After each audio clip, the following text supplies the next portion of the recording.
नमस्कार, आप देख रहे हैं हर खबर और मैं हूं आपके साथ अमित शर्मा। वक्त है मसला का। मसला आज हम बात करेंगे जेजेपी और इनेलो के बीच चल रही जुबानी जंग की। अभी हाल ही में दुष्यंत चौटाला ने कहा था कि इनेलो को पंजाब में अकाली दल के लिए प्रचार करना यह बताता है कि इनेलो का एसवाईएल पर स्टैंड बदल गया है और एसवाईएल पर तत्कालीन अकाली सरकार का विरोध सिर्फ ढकोसला था, जिसका जवाब देते हुए अभय सिंह चौटाला ने कहा था कि जेजेपी के लोग बीजेपी के रंग में रंग गए हैं और बहुत जल्द जेजेपी का बीजेपी में विलय हो जाएगा। अब वार हुआ है तो पलटवार भी होना स्वाभाविक है। जेजेपी की ओर से दिग्विजय सिंह ने मोर्चा संभाला और कहा कि 2024 में इनेलो का जेजेपी में विलय हो जाएगा। दिग्विजय के बड़े भाई और प्रदेश के डिप्टी सीएम दुष्यंत चौटाला ने अपने भाई के सुर में सुर मिलाते हुए कह दिया कि दिग्विजय ने जो कहा है बिल्कुल सही कहा है। अब सवाल यह है कि क्या दोनों ओर से की जा रही यह बयानबाजी सिर्फ सियासी है या फिर इसके और भी मायने हैं। आज इसी को लेकर करेंगे, लेकिन पहले देखिए ये रिपोर्ट।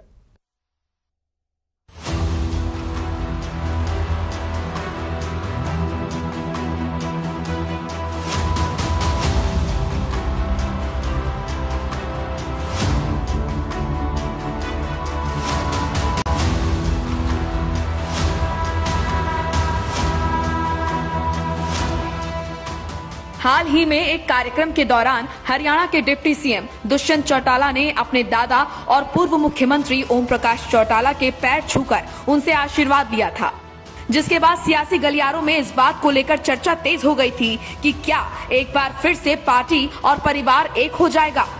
हालांकि तब दोनों तरफ से इस मुद्दे को ज्यादा तूल न देने का ही संदेश दिया गया और कहा गया था कि ये बस दादा के सम्मान में पोते के संस्कारों का प्रदर्शन था, इससे ज्यादा कुछ नहीं।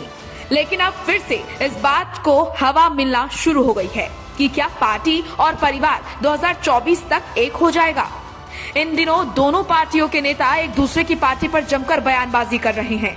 इसकी शुरुआत की थी दुष्यंत चौटाला ने, जिसमें उन्होंने कहा था कि एसवाईएल का विरोध करने वाले आज बादल की गोद में बैठ गए हैं और पंजाब में उनका ही प्रचार करेंगे, जिसके जवाब में अभय चौटाला ने कहा था कि जेजेपी के लोग बीजेपी के रंग में रंग गए हैं। 4 साल पहले जो इंडियन नेशनल लोकदल, और मैं तो इनेलो के सुप्रीमो से जरूर पूछना चाहूंगा कि इतनी बड़ी मुहिम चलाई एसवाईएल के पक्ष में और उसके अंदर पंजाब विधानसभा में बादल साहब का ही उनने जाकर एज मुख्यमंत्री विरोध किया और आज उन्हीं की पार्टी उनके समर्थन में चुनाव प्रचार में जाने का निर्णय ले रही है। ये एक चीज साबित कर देता है कि एसवाईएल का सारा जो बनाने का और एजेंडा इंडियन नेशनल लोकदल द्वारा लिया गया वो एक ढकोसला था और जो ये उपाधि लेने का शौक है जल युद्ध की और की, ये केवल मात्र उसके लिए स्टंट था। हरियाणा के हिस्से के पानी की लड़ाई जो कभी इनेलो सुप्रीमो लड़ते थे, आज उनकी पार्टी और उनकी विचारधारा उससे पूरी तौर पर विपरीत चलने लग चुकी है। जहां पंजाब चुनाव की बात है, अकाली दल किसको खड़ा करती है, कहां से खड़ा करती है, ये हरियाणा सरकार का विषय नहीं, मगर जो चुनावी मैदान में आएगा, हार जीत जो होगी इसका नतीजा तो 10 मार्च को देश के सामने होगा। और केवल मात्र पंजाब ही नहीं, जो 5 प्रदेश हैं उनके अंदर कांग्रेस, उससे कितनी पार्टी निकली, कितनी रीजनल पार्टीज बनी, कितनी विचारधाराएं अलग हुई और फिर जनसंघ बना, जनता पार्टी बनी, चौधरी देवीलाल ने सबको जोड़ा, अपनी अपनी पार्टियां लोगों ने कुर्बान करी और देश में एक नई पार्टी बनी, उसका भी विभाजन हुआ, फिर रीजनल पार्टीज बनी, फिर भारतीय जनता पार्टी बनी। आज कांग्रेस रीजनल पार्टी बन के रहेगी, Bharatiya Janata party national party बनेगी। आज आम आदमी एक पार्टी है, टीएमसी एक पार्टी है। समय किसका कैसा हो और कब परिवर्तित हो किसी को नहीं पता, पर मुझे एक चीज चौधरी देवीलाल जी की हमेशा याद रहती है कि रीजनल पार्टीज और ओरिजिनल पार्टीज, और वो अपने रीजन की समस्या को मजबूती के साथ उठाती नहीं, उस पर कदम उठाती। और रीजनल पार्टी होने की वजह से ही जननायक जनता पार्टी इस गठबंधन में 75% लोकल रिजर्वेशन एक्ट को लागू करवा पाई। अगर नेशनल पार्टी एक्ट लागू करती तो शायद इसका नुकसान दूसरे प्रदेशों में होता, मगर प्रदेश में इतना महत्वपूर्ण एक्ट अगर लागू हुआ है तो मुझे लगता है रीजनल पार्टी के होने की वजह से ही हम लागू करवा। वहीं अब चाचा के वार पर भतीजे ने पलटवार किया है। जेजेपी के प्रधान महासचिव दिग्विजय चौटाला ने ट्वीट कर चाचा अभय सिंह चौटाला को जवाब देते हुए लिखा कि अक्टूबर 2024 में एनएलओ का जेजेपी में विलय होगा। दिग्विजय चौटाला के बड़े भाई और प्रदेश के उप मुख्यमंत्री दुष्यंत चौटाला ने अपने भाई के सुर में सुर मिला दिया है। उन्होंने कहा है और कुछ सोच के कहा होगा, और हम तो पहले कहते हैं कोई नई चीज नहीं। लोग हमारा विलय बीजेपी में कराने की बात करते हैं, पंजाब में तो उनका विलय जिनके विरोध में वो थे उनके साथ होता दिख रहा है जी। वो दिन दूर नहीं जिस तरह लोग छोड़ कर उनको जा रहे हैं और हमारे पास और मजबूती से आ रहे हैं। मैं मानता हूं कि दिग्विजय ने जो बात आज कही है 2024 पे, उस पे हम अमल करवाने का भी काम करेंगे। तो चाचा के शब्दों के तीखे तीर का जवाब भतीजे ने अपने ही अंदाज में दिया है। अभय चौटाला भी कई बार ये कह चुके हैं कि बहुत सारे हमारे लोग गलतफहमी का शिकार होकर जो चले गए थे वो अब फिर से वापसी कर रहे हैं, जिससे पार्टी लगातार मजबूत हो रही है। हमारा और अकाली दल का राजनीतिक नहीं, एक पारिवारिक संबंध है। जब उनको सांसद बनवाने का काम किया और श्रीमती नैना जी को विधायक बनवाने का काम किया, अगर अजय सिंह जी में कहीं ऐसी बात होती कि ये मेरे भतीजे नहीं है या इनको हमें नीचे रखना है तो वो इस तरह का कार्य भी नहीं करते। तो अब इस बात की आपका जवाब है, ट्वीट जो दिग्विजय जी का आया है, आपने ट्वीट के ऊपर कमेंट भी काफी सारे देख लिए होंगे, बहुत सारे कमेंट आए हैं इसके ऊपर। आप ये मान करके चलिए जो माहौल 2019 में बनाया गया, पार्टीशन हुआ, पार्टी का चौधरी ओम प्रकाश जी सत्ता नहीं थे,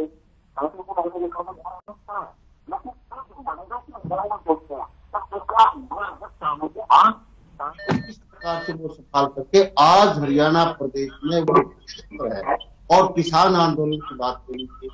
जिस प्रकार से जेजेपी ने अपनी वोट हासिल की, जेजेपी पूर्ण रूप से भाजपा पार्टी के विरोध में उतरी थी। इन्होंने कहा था कि हम भाजपा पार्टी को गन्ना पार भेजने का काम करेंगे और इनको बिल्कुल भी हरियाणा में नहीं रहने देंगे। लेकिन इस हरियाणा प्रदेश की जनता ने भारतीय जनता पार्टी से छुटकारा पाने के लिए, मानता हूं, के रूप में चुन लिया था, लेकिन जनता के विश्वास के ऊपर किस प्रकार से इन्होंने छुटकारा घात करने का काम किया, उसके खिलाफ उसी की गोद में बैठ करके और आज किसानों के प्रति, आम जन के प्रति, व्यापारी के प्रति जो अत्याचारी सरकार के द्वारा किए वो जगदायी है।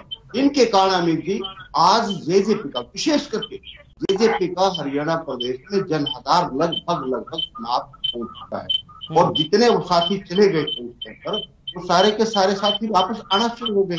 आज इनलो को वापस ज्वाइन कर रहे हैं। इसका आप उदाहरण दे सकते हैं जिस प्रकार से अभय सिंह जी चौटाला ने किसान आंदोलन में बढ़ किसानों के साथ खड़े होने का काम किया। इलाहाबाद के चुनाव में आपके सामने है, पूरे हरियाणा प्रदेश की सभी पार्टियों ने एक होकर के पूर्ण सत्ते में बना करके अभय सिंह चौटाला को संभालने का काम किया था, लेकिन वो भाजपा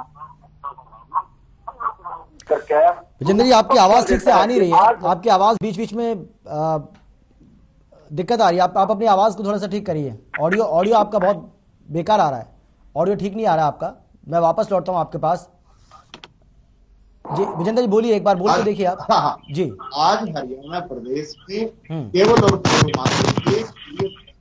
पार्टी है जो हरियाणा प्रदेश के लिए, किसानों के लिए अपने सच्ची आत्मा से सच्चे मन से कार्य करने का काम करते हैं। और 2024 में मैं आज लिख करके देने के लिए तैयार हूँ कि जननायक जनता पार्टी हरियाणा प्रदेश में ये कह रहे कि नल्लौर से विलय करेगी।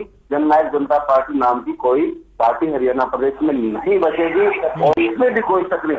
जिस प्रकार से जननायक जनता पार्टी के नेता लोग बिल्कुल एक रटी रटाई भाषा, बीजेपी की भाषा बोलने का काम कर रहे हैं, तो इसमें कोई संदेह नहीं लग रहा हमें कि जेजेपी बीजेपी में ये विजेंद्र जी अगर आप विजेंद्र जी वो जिस तरीके से कह रहे हैं कि आपकी पार्टी का मर्ज हो जाएगा जेजेपी में, तो अगर चलिए आपकी बात को भी मान लें हम थोड़ी देर के लिए, अगर वो मर्ज करना चाहें तो तैयार हैं आप? देखिए, चौधरी ओम प्रकाश जी चौटाला ने नहीं मर्ज करेंगे, तो अजय सिंह जी चौटाला ने साफ कर दिया है कि हम नहीं मर्ज करेंगे।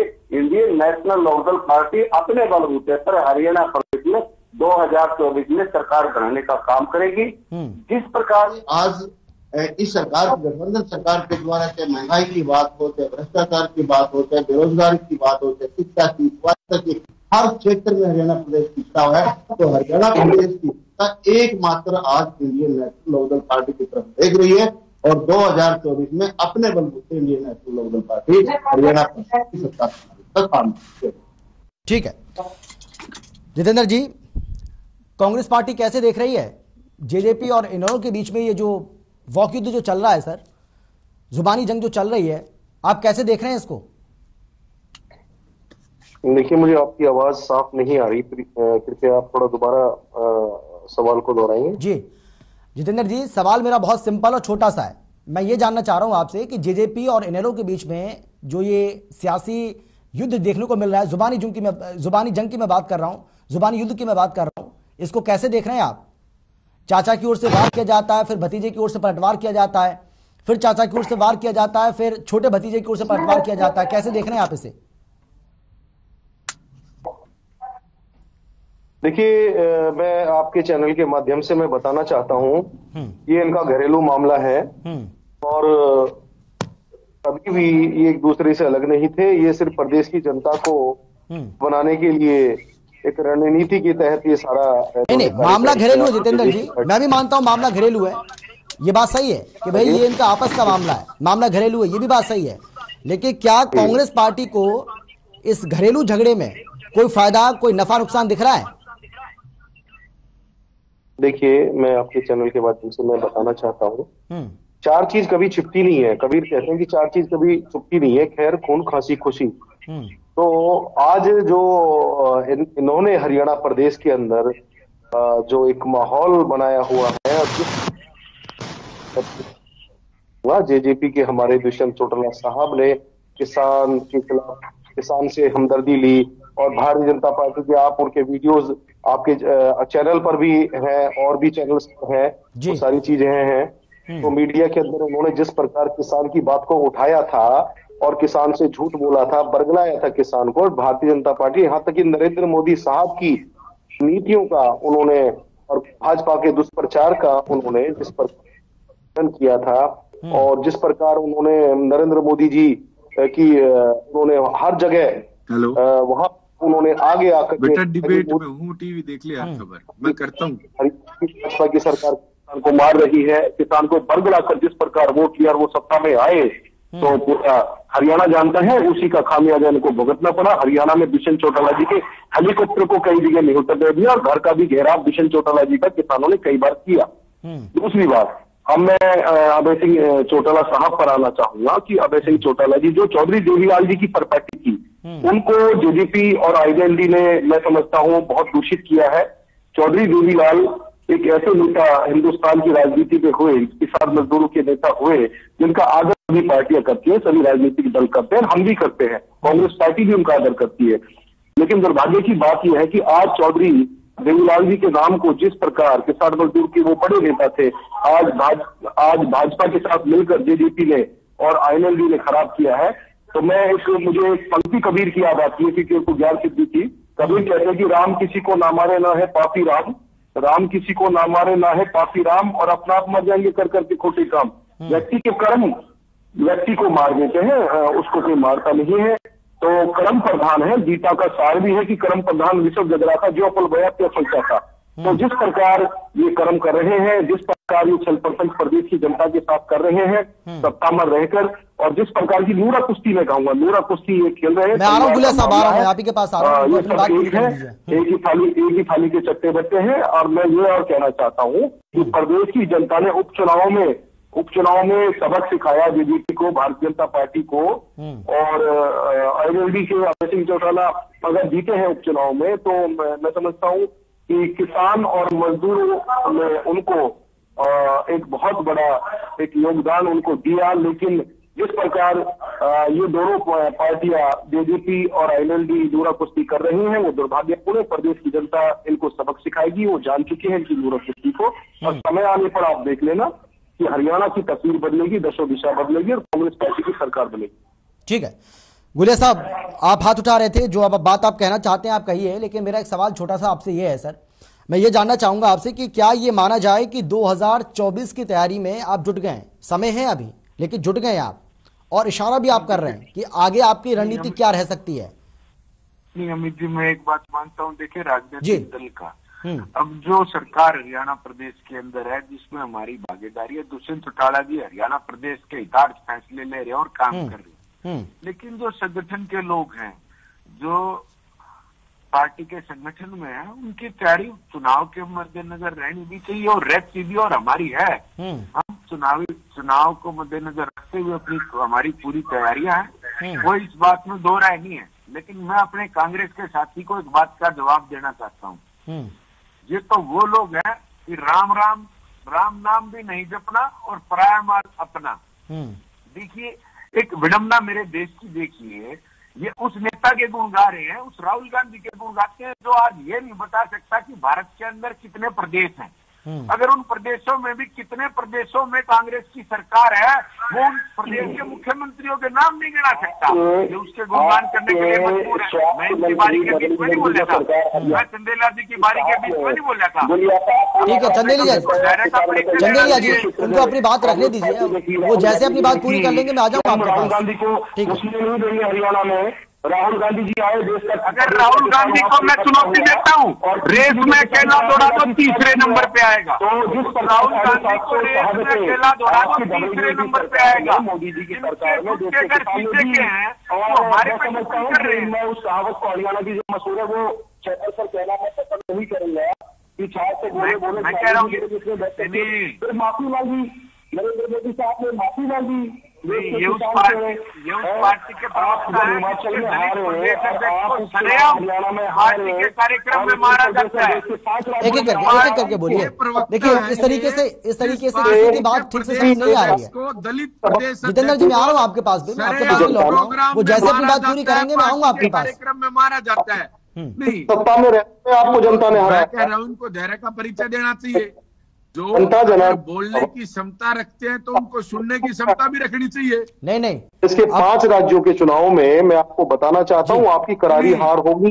देखिए अमित जी मैं एक चीज कहना अरे वो तो सर 10 मार्च को साफ हो जाएगा, उसके लिए इंतजार करते हैं ना सर। योगी जी से लेकर आपको, अरे सर देखिए ज्योतिषी तो आप नहीं है जितेंद्र जी, उसके लिए इंतजार करते हैं, 10 मार्च तक का इंतजार कर लेते हैं, उसके लिए क्या दिक्कत है? हिसार के अंदर अभी हिसार के लोकतंत्र में जनता यूरिया के ऊपर, खाद के ऊपर जिस किसान की मौत हुई है, बड़ा शर्मनाक है। एनसीआर के आंकड़े आपने छिपाना बंद करके किसान आत्महत्या आज भी कर रहा है। अरे सर जो आज का मसला है इस पर आते हैं ना कि आत्महत्या। अरे जितेंद्र जी किसान को नींद कैसी आ रही है? जितेंद्र जी आप मुझे मजबूर कर रहे हैं। देखिए आगे जो मैं समय आपको दूंगा उसमें कटौती हो जाएगी फिर, अगर ऐसे आप अभी देखिए उनके गुस्से का तो उनको बोलने दीजिए ना, बारी उनकी है, जैसे आपको मौका मिलेगा आप बोलिएगा। मामले को अगर ये मामले को दिशाहीन करेंगे, देश को दिशाहीन करेंगे। नहीं वो करेंगे कि मैं नहीं होने दूंगा सर, मेरा यही काम है। वो जितेंद्र जी अगर वो डिरेल करेंगे तो मैं नहीं होने दूंगा, आप टेंशन मत लीजिए। हाँ ठीक है, मैं इस बात की गारंटी देता हूँ। जनता के साथ भी आया होगा। ठीक है, अगर वो डिरेल करने की कोशिश करेंगे तो मैं नहीं होने दूंगा, मेरा यही तो काम है, इसलिए बैठा हूं मैं यहाँ। Thank you. गुलिया साहब देखिए अमित जी मैं एक चीज कहना चाहता हूँ, मैं कांग्रेस के साथियों को एक बात की चुनौती देता हूँ, ये काम पर चर्चा करें ना। देखिए मैं किसी परिवार का प्रवक्ता नहीं हूँ, मैं एक राजनीतिक दल का प्रवक्ता हूँ। वो क्या बातें हुई क्या नहीं हुई, जिस प्रकार से विजेंद्र राडू जी कह रहे थे, उस चर्चा में मैं नहीं जाना चाहूंगा। मैं एक चीज जरूर कहना चाहूंगा, आज चर्चा होनी चाहिए कि हरियाणा प्रदेश के अंदर किस प्रकार के काम हो रहे हैं। जब क्या किसान के खाते में सीधा पैसा जाना गलत है क्या, इस पर चर्चा होनी चाहिए। क्या हरियाणा प्रदेश के युवाओं को रोजगार में 75% का अधिकार देना, मैं गर्व के साथ छाती ठोक करके एक बात कहता हूँ कि हरियाणा प्रदेश पहला प्रदेश है समूचे भारतवर्ष में जिसने लिखित में ये कानून बनाया कि हरियाणा प्रदेश के युवाओं का। गुलिया साहब एक बात का जवाब दीजिए आप। नहीं गुलिया साहब वो बात आपकी ठीक है। राजनीतिक दल कौन क्या करेगा नहीं करेगा, अगर हम फैक्ट्स और फिगर्स में जाएंगे अमित जी, हम फैक्ट्स और फिगर्स में जाएंगे तो मैं कह रहा हूँ जो दिग्विजय जी ने ट्वीट किया वो 100% ठीक है, क्योंकि इंसान अतीत से सीखता है, भविष्य की कल्पना करता है। आप रिकॉर्ड में देखिए जिस प्रकार से इनका। चलिए गुलिया साहब, लेकिन चलिए मान लेते हैं थोड़ी देर के लिए आपकी बात मान लेते हैं कि भाई आप ना तो जेजेपी का इनेलो में मर्ज होगा, ना इनेलो जेजेपी मर्ज करेगी। आपकी बात को थोड़ी देर के लिए मान लेते हैं, लेकिन क्या आप बीजेपी के साथ ही चुनाव लड़ेंगे 2024 का? भाई ये सवाल तो पूछा जाएगा ना, अगर आप ऐसा ट्वीट करेंगे तो ये सवाल तो आपसे पूछा जाएगा। तो क्या अमित जी आपके टीवी चैनल पर बिल्कुल स्पष्ट रूप से जवाब देना चाहता हूँ। देखिए हमारी हरियाणा प्रदेश के लोगों को लेकर के एक सोच है, हरियाणा प्रदेश के लोगों के प्रति एक हमारी जिम्मेदारी है। हमने भाजपा के साथ गठबंधन किया, तब भी ये तय था कि जो हमारी इन मांगों को पूरा करेगा, 75% कानून को मंजूरी देगा, जो हरियाणा प्रदेश के किसान के खाते में सीधे पैसे भेजने का काम करेगा, या हरियाणा प्रदेश के गांव को जिस प्रकार से लाल डोरा मुक्त करके और उनकी रजिस्ट्रियां हो। मांग तो एक और थी गुलिया साहब, जब आप मांग की बात करेंगे तो मांग तो एक और थी आपकी। समाप्त कर दूंगा गुलिया साहब, मांग तो ये भी थी आपकी कि 5100 रुपए बुढ़ापा पेंशन करेंगे, हुई नहीं अभी तक, मांग तो ये भी थी आपकी। अमित जी मेरी बात तो सुनिए ना। जी बोलिए। आप आपके टीवी चैनल पे बहुत बड़ी बात क्या कह जा रहा हूँ, जब चुनाव होंगे लगभग सारे वादे पूरे होंगे, तभी लोगों के बीच में वोट मांगने जाएंगे। लगभग वादे चुनाव होने से पहले पूरे होंगे, तभी लोगों के बीच में वोट मांगने जाएंगे। अमित जी एक चीज और मैं कहना चाहता हूँ, जो छात्र चुनाव में 80%, 85% या 75% नंबर लेकर के आता है, वो भी अच्छा छात्र होता है, उसको भी मेरिट के साथ, डिस्टिंक्शन के साथ अकेली कक्षा में प्रमोट किया जाता है। लगभग वादे पूरे होंगे, तभी चुनाव में वोट मांगने लोगों के बीच में जाएंगे। जी, तो वो चुनाव में जब वोट आप मांगने जाएंगे, वही तो मैं सवाल पूछ रहा हूं आपसे, उस वक्त आप बीजेपी के साथ ही रहेंगे या अलग हो जाएंगे? नहीं, अगर भारतीय जनता पार्टी की तरफ से आश्वासन दिया गया कि जो हमारी मांगे जिस प्रकार से इस टर्म के अंदर पूरी की गई, हमारा एक विजन है हरियाणा प्रदेश के लोगों के लिए और हरियाणा प्रदेश के लिए, अगर उस विजन पर वो लोग सहमत होंगे तो जरूर भाजपा के साथ चुनाव लड़ेंगे। अगर सहमत नहीं हुए, जो हमारी सोच है हरियाणा प्रदेश के लिए, तो जरूर लोगों के बीच में अलग से जाने का काम करेंगे। लेकिन मेरा ये मानना है कि जिस प्रकार से गठबंधन चल रहा है और हमारी बातों को माना जा रहा है, तो भारतीय जनता पार्टी की तरफ से ये होगा कि आपका जो अगले 5 साल के लिए हरियाणा प्रदेश का विजन है, उसको हमारा ग्रीन सिग्नल अगर उनकी तरफ से होगा तो हम जरूर साथ में चुनाव लड़ेंगे। लेकिन इनेलो का मर्ज कैसे कर लेंगे आप अपनी पार्टी में, ये तो बता दीजिए, वो कैसे होगा, वो कैसे संभव है? दिव्या चौटाला जी अगर कुछ कह रहे हैं तो कुछ ना कुछ तो आधार होगा ना उसका, बड़े नेता हैं आपके। जी अमित जी, जब राजनीतिक दल के रूप में इनका कोई औचित्य नहीं रहेगा, इनकी मान्यता नहीं रहेगी, इनकी मान्यता समाप्त हो जाएगी, इंडियन नेशनल नहीं, वो तो ये कह रहे हैं ना। देखिए अभय सिंह चौटाला को आपने सुना होगा, बार बार इस बात पर जोर दे रहे हैं कि जो लोग गलतफहमी का शिकार हुए थे, गलतफहमी का शिकार होने के चलते वो चले गए थे, वो लौट कर आपकी पार्टी को छोड़कर फिर से इनेलो में शामिल हो रहे हैं, हमारी पार्टी मजबूत हो रही है, वो तो ये दावा कर रहे हैं, लेकिन आप उलट बात कर रहे हैं। नहीं, देखिए मैं एक चीज आपके टीवी चैनल पर बता दूं अमित जी, ऐलानाबाद चुनाव जीतने के लिए चौधरी अभय सिंह चौटाला जी को मेरी बधाई, लेकिन वो क्या कहते थे कि एक दिन भी प्रचार करने नहीं जाऊंगा जब भी जनता मुझे 1 लाख वोटों से 70,000 वोटों से चुनाव जिताने का काम करेगी। गठबंधन के प्रत्याशी की हार हुई ऐलानाबाद चुनाव में, ये बात मैं स्वीकार करता हूँ, लेकिन हार कैसी हुई? मुझे तो हंसी मेरे कांग्रेस के साथी को आ रही थी, जो कह रहे थे जो करारा सबक भारतीय जनता पार्टी और जसपा के उम्मीदवार को सिखाने का जितेंद्र जी नहीं, कांग्रेस के उम्मीदवार ने तो फतेह हासिल करी ना, कांग्रेस के उम्मीदवार ने तो वहाँ फतेह हासिल करी, जमानत मुश्किल से बची, मेरे ख्याल से बची नहीं शायद इनकी। देखिए मैं जब तक किसी बात पे श्योर नहीं हूँ उस पर कोई टिप्पणी नहीं करूंगा, लेकिन इनकी क्या दुर्दशा ऐलानाबाद के चुनाव में हुई थी ये सबने देखा। हमारा प्रत्याशी हारा, मैं ये बात नहीं स्वीकार करता हूँ, लेकिन सिर्फ 5,000 थे। जो लोग दावा करते थे कि मैं चुनाव में प्रचार करने भी नहीं जाऊंगा, जब भी 70,000 से चुनाव जीत जाऊंगा, 60,000 से चुनाव जीत जाऊंगा, उसकी क्या दुर्दशा ऐलानाबाद चुनाव के अंदर हुई, ये सबने तय किया। हार को स्वीकार करना और दूसरे की जीत पर बधाई देना, ये देखिए हमारी परंपरा है। अगर लोगों ने हमें हराया हम इस बात को भी स्वीकार करते हैं, लोगों ने अभय सिंह जी को जिताया इस बात को भी हम स्वीकार करते हैं, क्योंकि लोकतंत्र में लोगों की वोट की शक्ति सबसे बड़ी होती है। सही बात। जनता का फैसला सिर माथे। ठीक है। लेकिन जो 70,000 से जीत का दावा करते थे वो मात्र 5,000 पे सिमट गए, वो मात्र 5,000 पे। लेकिन फिर भी देखिए तो ये बात सही है कि राजनीति में, देखिए गुलेर साहब, मैं इस बात को मानता हूं कि राजनीति में आप कितने मार्जिन से जीत रहे हैं मायने रखती है, लेकिन मैं ये भी मानता हूं कि जीत जीती होती है, चाहे वो छोटी जीत हो या बड़ी जीत, जीत है, और जो जीता भाई सिकंदर होता है, ये तो आप भी मानते हैं। ठीक है रेणु साहब। अमित जी, ये लोग तो मैं राइट ऑफ कर रहे थे ना, ये लोग तो मैं राइट ऑफ कर रहे थे, ये कहीं नहीं है, लेकिन लोगों ने काम के नाम पर वोट दिया कि नहीं दिया इलाहाबाद? ठीक है, लोगों ने काम के नाम पे वोट दिया। मैं लौट रहा हूं आपके पास, गुलेर साहब मैं आऊंगा आपके पास। विजेंद्र जी देखिए ये बात तो आप मानिए कि अभी जी विजेंद्र जी मेरा सवाल है सर, मैं ये आपसे ये जानना चाह रहा हूं, देखिए ये बात तो आप मानिए, ये बात तो आप स्वीकार करिए कि अभी आपकी पार्टी को बहुत कुछ करना बाकी है एक तरीके से, क्योंकि देखिए आपका सिर्फ अभी एक एमएलए है, आपको शून्य से शिखर तक पहुंचना है, दोबारा से आपको पार्टी को खड़ा करना है। आपको नहीं लगता है कि आपको एक हो जाने में भलाई है? अगर आप फिर से एकजुट होंगे तो हो सकता है कि आपके लिए भी ज्यादा फायदेमंद वो रहे।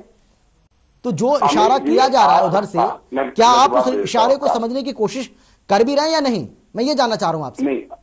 नहीं अमित जी, बात ये है जी, जिस प्रकार से 2019 में जेजेपी ने भाजपा के विरोध वोट लेकर के अपनी 10 सीटें लेने का काम किया था, और इलाहाबाद इलेक्शन में उसके पहले 2019 में ही ये नारा इन्होंने दिया था, दीपिका हम शर्मिंदा है, आपके कातिल जिंदा है। मैं इन बातों पर जाना नहीं चाहता था, व्यक्तिगत बातें हैं, लेकिन भाई ने इलाहाबाद को उठा दिया तो मुझे कहने पर मजबूर होना पड़ा इस बात को।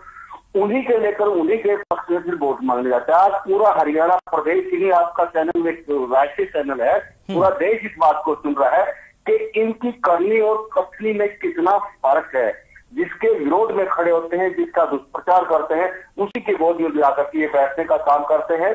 तो किस प्रकार से आगे जनता इनके ऊपर विश्वास करेगी? मुझे नहीं लगता कि हरियाणा प्रदेश। देखिए विजेंद्र जी, ये तो देखिए मैं आपकी इस बात से मैं इसलिए असहमत हूं कि देखिए परिस्थितियों के हिसाब से तमाम राजनीतिक पार्टियां जो हैं वो अपना फैसला लेती हैं, उसमें क्या दिक्कत है भाई? जब इनेलो थी तब इनेलो ने भी तो बीजेपी के साथ गठबंधन किया था, प्रदेश में गठबंधन रहा है आपका बीजेपी के साथ, मैं गलत तो नहीं कह रहा? बिल्कुल अमित जी, बिल्कुल सही कह रहे हैं, इनेलो गठबंधन रहा है, लेकिन नीतियों का और विचारों का गठबंधन कैसे होगा? आज जिस प्रकार से जेजेपी, भारतीय जनता पार्टी, जो कि सदैव से किसान विरोधी रही है, गरीब विरोधी रही है, उसकी नीतियों का बखान कर रहे हैं। जिस प्रकार से हमारे प्रवक्ता भाई भी कह रहे थे कि जो 75% रोजगार देगा, जो गरीबों की सुनेगा, हम उसके साथ खड़े रहेंगे, जो हमारी बात मानेगा, यानी कि पूरी की पूरी भाषा बीजेपी की बोल रहे हैं। और बीजेपी पार्टी हमेशा किसान विरोधी, जिसका सबूत आपके सामने है, समय पर खाद नहीं मिल रहा, डीएपी नहीं मिला, यूरिया नहीं मिला, बीज नहीं मिले, महंगाई इतनी होगी, आंदोलन रत रहे, तीनों कृषि कानून लेकर के, ऐसे कानून लेकर के जो किसान को बर्बाद करने के लिए था। तो इसलिए मैं ये कहता हूं कि ये भाजपा की नीति और ताऊ देवीलाल की नीति दोनों एक अलग विचारधारा है, तो इनका मेल मुझे नहीं लगता कभी होगा। अगर देवीलाल की विचारधारा के ऊपर आप आएंगे तो वो देवीलाल सन 1889 का वो दिन याद कीजिए जब देश के प्रधानमंत्री का ताज उनके सिर पर रखा गया था, लेकिन किसानों के लिए उन्होंने ताज को भी ठोकर मारने का काम किया था। इसी प्रकार उसी नीति के ऊपर चलते हुए अजय सिंह जी चौटाला ने किसानों की एक आवाज के ऊपर विधानसभा में खुले मन से कहा कि या तो 26 तारीख तक आप फैसला कर दे देंगे, अपने कानून वापस ले लो, नहीं तो हम इस्तीफा देंगे। मैं लौटूंगा, उन्होंने बहुत दुष्प्रचार किया। लेकिन अमित जी एक मिनट, और मैं ये कहता हूं, अगर कांग्रेस ये वाले भाई भी 31 विधायक है, अगर ये भी इस्तीफा देते तो सरकार को बाई इलेक्शन करवाने पड़ता। लेकिन अजय सिंह की ये बड़ी बात तो आप सारे मानेंगे कि पूरी सरकार को इलाहाबाद में ला करके खड़ा करने का काम किया कि अपना मैंडेट लेना तो यहाँ पर आकर के लीजिए, और वहां पर जनता ने इनको अपनी औकात दिखाने का भी काम किया। लेकिन ये भी तो आप स्वीकार करेंगे ना विजेंद्र जी, ये भी तो आप स्वीकार करेंगे ना कि जो दावा आपकी ओर से किया जा रहा था कि भाई हम इतने मार्जिन से जीतेंगे, और आप जो भी आपने काम गिनाए कि भाई इन्होंने कोई काम नहीं किया किसानों के लिए, किसानों के मुद्दे पर आप चुनाव लड़े, तो उस तरीके से जीत का जो मार्जिन था आप मानेंगे कि कम था? वो उतना नहीं था। जो किसानों का गुस्सा आप बता रहे थे कि किसानों में बहुत ज्यादा गुस्सा है भारतीय जनता पार्टी को लेकर, जेजेपी को लेकर, वो गुस्सा वोट में तो तब्दील नहीं हुआ। हाँ अमित जी, आप ये देखिए, कांग्रेस पार्टी, भारतीय जनता पार्टी और जेजेपी पार्टी, इन तीनों की 2019 के आप वोट का कैलकुलेशन मार लीजिए, लगभग 85-86 हजार वोट बनती है। अजय सिंह को 19 में 57,000 वोट मिले थे, और इस 22 इलेक्शन में लगभग 66,000 वोट लिए, 9,000 वोट एक्स्ट्रा लेकर के वो आया है। ये तो सारी की सारी पार्टियां इकट्ठा होगी। अदरवाइज कांग्रेस वाले भाई जिन्होंने पहले 38,000 वोट ली थी, आज वो 20,000 पर अटक जाते हैं जाकर के। ये 18,000 वोट भूपेंद्र जी वहां जाकर के स्पष्ट रूप से कहकर के आए थे कि गोविंद मेरा मित्र है, गोपाल मेरा मित्र है, गोविंद भयो, गोपाल भयो। तो ये सारी की सारी वोटें कहाँ गई है? मार्जिन को कम करने के लिए चलो कांग्रेस की अपनी राजनीति है, उन्होंने अपनी राजनीति करनी थी, लेकिन अजय सिंह वहां से लेकर के निकले, उन्होंने कुछ खोया नहीं है। जहां जनता का विश्वास मिला, 9,000 एक्स्ट्रा वोटों से वहां पर लीड लेने का काम इन्होंने किया है। तो इसलिए आज ये देख लीजिए ना अमित भाई, ये कह रहे हैं कि हम जो ना इनेलो हमारे अंदर समाहित हो जाएगी। अरे भाई, आज आपको हल्के में नहीं जाने दे रहे हैं। कितना विरोध जनता में है। आज जनता जेजेपी के ऊपर कितना आग बबूला है। जिस प्रकार से मार जनता ने बीजेपी को देने का काम किया, शायद आज तक के राजनीतिक इतिहास में किसी भी पार्टी ने इतना बड़ा जनता के साथ धोखा करने का काम नहीं किया। इसलिए मैं कहता हूं कि 2024 में इंडियन नेशनल लोकदल पार्टी भारी बहुमत से सरकार बनाने जा रही है और जननायक जनता पार्टी हरियाणा प्रदेश में विलुप्त हो जाएगी। ये नहीं रहेगी। भाजपा में इसका विलय हो जाना निश्चित है। इसके और बड़े बड़े उदाहरण अमित जी हैं। किस प्रकार के शासन में देखिए, अब ये भाई विकास की बात इन्होंने की, 28 बार पेपर लीक हो गए, करोड़ों रुपए एसपीएससी के दफ्तर में कैश इन हैंड मिलते हैं। कितनी हर जगह मतलब भ्रष्टाचार का आलम छाया हुआ है। और दूसरी बात, आज हमारे एचपीके के मेंबर हैं, एसएससी के चेयरमैन है, वो सारे बाहर से हैं। हरियाणा का पैसा इकट्ठा करके बाहर जा रहा है। इतने बड़े हरियाणा प्रदेश के लोगों के लिए ये नुकसानदायक बात है कि ये लोग पैसा इकट्ठा हरियाणा से करते हैं और दूसरे प्रदेशों में ले जाने का काम कर रही है, और फिर ये कहते हैं कि हमने विकास किया। तो जनता सब देख रही है, जनता समझदार है। फैसला जनता ने करना है, मेरे बस में नहीं, इनके बस में नहीं। लेकिन जनता ये मन बना चुकी है कि 2024 में जननायक जनता पार्टी का तो निशान मिटाने का काम है। जितेंद्र जी, जब इनेलो 2024 में सरकार बनाने जा रही है तो फिर कांग्रेस का क्या होगा? कांग्रेस क्या कर रही है? कांग्रेस की क्या तैयारी है? हालांकि अभी दूर की कौड़ी है, अभी बहुत समय 2024 में, लेकिन फिर भी नजर तो आपकी होगी ना कि जेजेपी क्या कर रही है, इनेलो क्या कर रही है, बीजेपी क्या कर रही है, गठबंधन सरकार क्या कर रही है। बड़े कवि रहे हैं पंडित नकली चंद, तो उनका एक वाक्य मुझे याद आता है कि समय समय की बात समय को परखे ज्ञानी, समय पे निकले धूप समय पे बरसे पानी। तो अभी समय दूर है, अभी चुनावों का समय दूर है और एक सीट आईएनएलडी के पास है। और रही बात की जेजेपी फिलहाल मौजूदा सरकार में गठबंधन है, भाजपा के साथ गठबंधन है उनका, आईएनएलडी ने पहले भाजपा के साथ सरकारी चलाई है, तो प्रदेश की जनता तब समझती है। अब मैं आता हूँ गुलिया साहब की बात पर आता हूँ। गुलिया साहब ने जो बात कही थी कि बड़ा ऐतिहासिक फैसला बड़े जोर जोर से चीख कर छाती पीट कर अभी बोल रहे थे और महिमा मंडन कर रहे थे अपनी पार्टी का, जेजेपी पार्टी का, तो मैं बताना चाहता हूँ कि आप 75% आरक्षण की बात जो कर रहे हैं, 2.5 लाख करोड़ का कर्ज प्रदेश की जनता पर है। पहली बात तो ये आपकी डबल इंजन की सरकार में। दूसरी बात मैं आपको बताना चाहता हूँ, आपके सम्मानित चैनल पर सभी हरियाणा वासियों को मैं बताना चाहता हूँ, और आपको पता है कि कितनी बार पेपर लीक हुए हैं, किस प्रकार युवाओं के, शिक्षित युवाओं के भविष्य खिलवाड़ हुआ है। हंसी आपको, अगर भविष्य की मैं बात कर रहा हूँ, युवाओं के भविष्य की बात कर रहा हूँ, तो ये हंसते हैं। तो प्रदेश की जनता इस हंसी का भी जवाब सही समय पर देगी और दिया भी उपचुनाव में। तो मैं बताना चाहता हूँ कि ये जो बात कर रहे हैं रोजगार की, या बड़े बड़े फरीदाबाद की मैं बात करता हूँ, गुड़गांव की मैं बात करता हूँ, तो वहां पर जो बड़े बड़े जो इंडस्ट्रीज थी वो पलायन कर रही हैं, रोजगार तो रहा नहीं।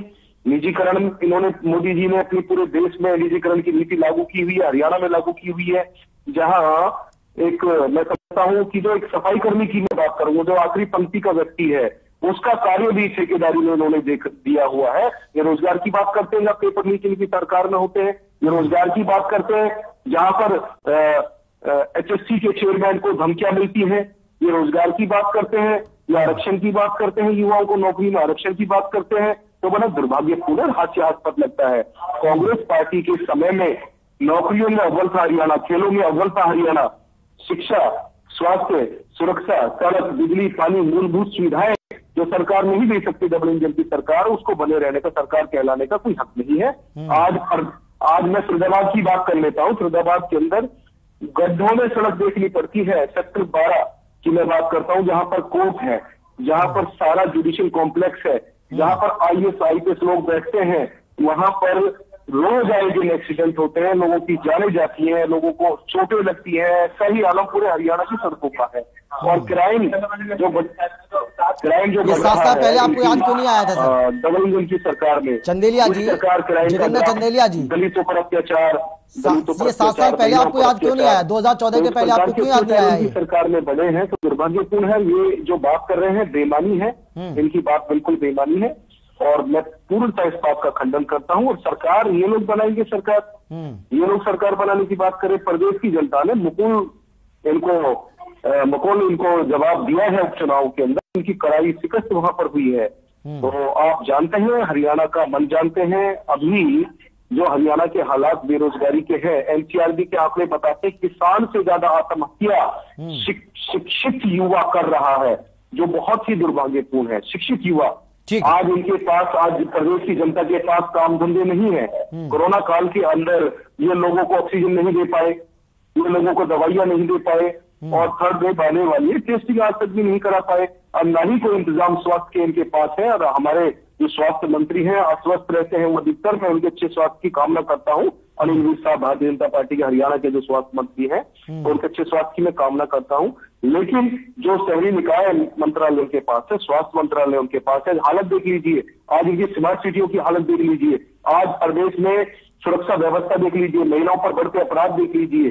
किस प्रकार दलितों का उत्पीड़न यहाँ पर हो रहा है, किस प्रकार। देखिए जितेंद्र जी, इतना ही सब कुछ आपकी सरकार कर रही थी, इतना बढ़िया कर रही थी और उसके बाद सब कुछ बिगड़ गया। का उत्पीड़न यहाँ पर हुआ। आज भी जितेंद्र जी, आपको मेरी आवाज नहीं आ रही है या मेरा सवाल सुनना नहीं चाह रहे हरियाणा के अंदर।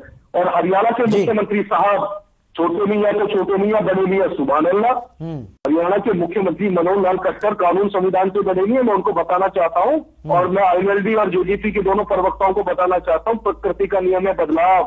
आवाज अवाम नक्कारे खुदा, जनता जनार्दन की आवाज, खुदा की आवाज ऊपर वाले की आवाज होती है। आपको प्रदेश की जनता सबक सिखाएगी। जिस प्रकार लोगों पर अत्याचार हो रहे हैं, जिस प्रकार आपकी सरकार में उस पर। ठीक है जितेंद्र जी, हम भी चाहते हैं कॉन्फ्रेंस आपको इसी तरीके से बना रहे हैं। गुलिया साहब, ठीक है गुलिया साहब बोलिए, बहुत देर से आप हाथ उठा रहे हैं। गुलिया साहब बोलिए।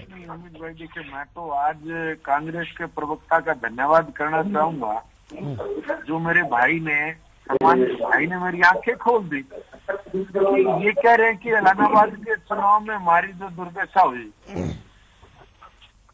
इंडियन नेशनल लोकदल को 66,000 वोट मिले, हमें 60,000। मुझे सुनाई नहीं दे रही है गुलिया साहब, क्या कह रहे हैं? थोड़ा बहुत तो वॉल्यूम बढ़ाइए। आप जब बोल रहे थे मैं बोलना नहीं था।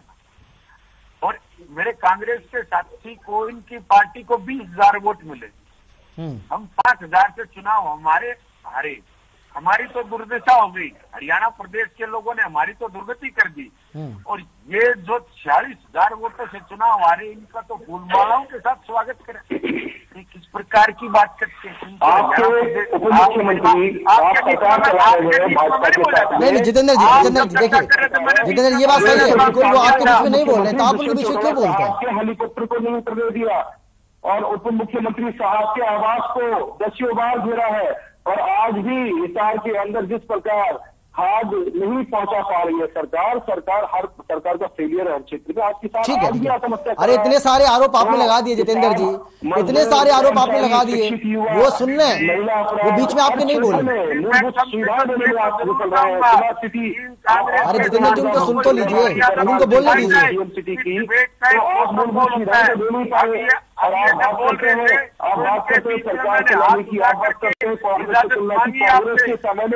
जितेंद्र जी उनकी बात सुनिए, गलत बात है। देखिए आप अगर आप ऐसे तरीके से दोनों बोलेंगे, किसी की बात किसी को समझ नहीं आएगी। जब आप बोल रहे थे वो आपके बीच में नहीं बोले। जितेंद्र जी थोड़ा तो मर्यादा रखिए। आप सरकारी मशीनरी का दुरुपयोग कर रहे हैं। अरे ठीक है, सुन लीजिए ना। अरे इतने देखिए आरोप अगर लगा रहे हैं आप, तो आरोप का जवाब भी तो ले लीजिए। वो जवाब दे रहे हैं, जवाब आप ले नहीं रहे। जितेंद्र जी इतने सारे आरोप आपने लगाए, बीच में नहीं बोले वो, उन्होंने सिर्फ हाथ खड़ा किया। लेकिन आपसे बर्दाश्त नहीं हो रहा है, आप उनको सुन तो लीजिए। ठीक है, ठीक है, अरे जब मैं दोबारा से आऊंगा आपके पास, दोबारा से आऊंगा, समय खराब हो रहा है सर। जितेंद्र जी, मेरा नैतिक पद है कांग्रेस का प्रवक्ता होने के नाते कि मैं इस चर्चा को सार्थक करूं जो प्रदेश की जनता के साथ आए हूँ, बिल्कुल के साथ। लेकिन आप नहीं, मैं उम्मीद आपसे ये करूंगा कि आप अपनी बारी में बोले, क्योंकि आपके बीच में कोई नहीं बोला, लेकिन आप सबके बीच में बोल रहे हैं, वो ठीक नहीं है। मुद्दे ठीक है, गुलिया साहब। मैं अमित भाई, मैं एक चीज कहना चाहता हूँ, जब हरियाणा प्रदेश ने 75% कानून की बात करी, इस पर तैयारी करी, तो कांग्रेस के पूर्व मुख्यमंत्री चौधरी भूपेंद्र सिंह हुड्डा ने, आदरणीय चौधरी भूपेंद्र सिंह हुड्डा ने कहा इस प्रकार का कोई कानून बन ही नहीं सकता। कानून बन गया। उन्होंने कहा कि ये तो लागू को नहीं हो सकता, लागू कर दिया।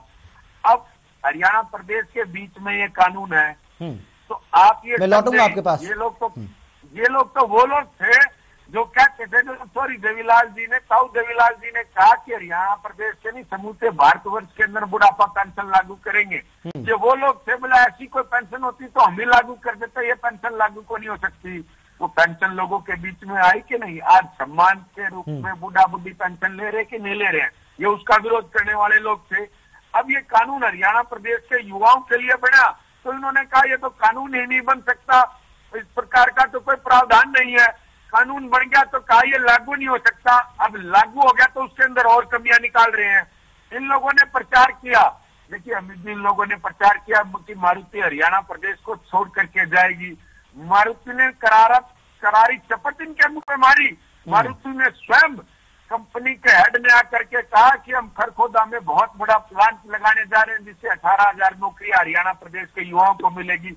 मारुति ने करारा जवाब देने का इनको काम किया। जिस कंपनी के बारे में इन्होंने कहा कि हरियाणा से प्लान करेगी, उस कंपनी ने सामने आकर के कहा कि हरियाणा प्रदेश के अंदर तो इतना अच्छा माहौल काम करने का हमें मिल रहा है, हम हरियाणा के अंदर और इन्वेस्ट करेंगे। ये देखिए इनकी मजबूरी है, देखिए कांग्रेस को लोगों की मजबूरी है कि इनको चाटुकारिता उस व्यक्ति की करनी है जो ये नहीं बता सकता कि भारतवर्ष में कितनी स्टेट्स हैं, जो ये नहीं बता सकता कि उसके प्रदेश में उसकी पार्टी की कितने प्रदेशों में सरकार है। उन मुख्यमंत्रियों के नाम तक वो नहीं ले सकता। अगर उसको रेस में दौड़ा दो अकेला, तो देखिए गुलिया साहब, देखिए आप फिर कहते हैं कि आप वो मेरे बीच में बोल रहे हैं। आप अगर राहुल गांधी का जनरल नॉलेज टेस्ट करेंगे, देखिए हरियाणा के विकास को बात क्यों नहीं करते गुलिया जी, ये इस बात पे बात गुलिया जी देखिए, नहीं डिबेट को डिरेल कर रहे हैं आप। गुलिया साहब, अगर आप राहुल गांधी का जनरल टेस्ट करेंगे, जनरल नॉलेज उनकी टेस्ट करेंगे, तो भाई वो तो जमीन का अब वो उस पर लोन ले सकते हैं। इन फैसलों के विरोध, ठीक है, समय मेरे पास कम है। विजेंद्र जी जल्दी से आखिरी कमेंट आपका। गुलिया साहब, मेरे पास समय की कमी है। गुलिया साहब, मैं माफी के साथ आपको राहुल गांधी जल्दी उठाते हैं, ये उनका मजाक उड़ाते हैं। उसके बाद में राहुल गांधी को घेरने का प्रयास करते हैं। उसके बाद में राहुल गांधी जी की बात सच निकलती है कोरोना काल में फरवरी में। चलिए, मेरे पास कमी समय की बहुत ज्यादा है और इसीलिए आप सभी का बहुत बहुत शुक्रिया मसला में जुड़ने के लिए, अपनी अपनी बात रखने के लिए। लेकिन बड़ा सवाल यही है कि जिस तरीके से दिग्विजय चौटाला की ओर से अभय चौटाला के वार पर पलटवार किया गया है, तो क्या इसके जो सियासी मायने जो निकाले जा रहे हैं सियासी गलियारों में, क्या वो सही है और 2024 में क्या कुछ होगा? नजरें हमारी भी, आप भी बनाए रखिएगा। फिलहाल इतना ही, एक छोटे से ब्रेक के बाद फौरन लौट आएंगे। आप देखते रहिए हर खबर।